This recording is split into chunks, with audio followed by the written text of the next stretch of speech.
अस्सलामुअलैकुम नाजरीन, आपको अहम खबर से आगाह करें। यूरोप में शदीद गर्मी की लहर जारी। स्पेन में 500 से ज्यादा अफराद हलाक हो गए। स्पेन के वज़ीर आज़म पेड्रो सांचेज़ ने कहा कि शदीद गर्मी और हीट व्यू के बायस इनके मुल्क में 10 रोज़ में 500 से ज्यादा अफराद हलाक हुए हैं। स्पेनी वज़ीर आज़म का कहना है कि दादोशुमार के मुताबिक दर्जा हरारत में इजाफे से अमवात रिपोर्ट हुई हैं। शहरी शदीद गर्मी में सख्त एहतियाती तदाबीर इख्तियार करें। उन्होंने कहा कि मौसमियाती हंगामी हालत एक हकीकत है। उधर खबर एजेंसी का कहना है कि स्पेन में पिछले हफ्ते कई इलाकों में दर्जा हरारत 45 डिग्री सेंटीग्रेड तक पहुंच गया।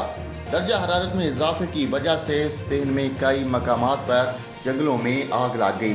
नाजरीन, आपको यूरोप से आगाह किया है, जहां यूरोप में शदीद गर्मी की लहर है। स्पेन में 500 से ज्यादा अफराद हलाक हो चुके हैं। अदाद-ओ-शुमार के मुताबिक दर्जा हरारत में इजाफे से अमवात रिपोर्ट हुई।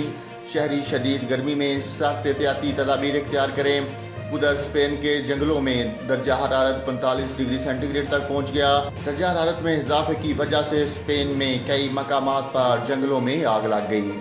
ताज़ा तरीन वीडियोस के लिए चैनल को सब्सक्राइब करके बेल आइकन और ऑल नोटिफिकेशन पर क्लिक करें ताकि आपको मिले हर खबर सबसे पहले।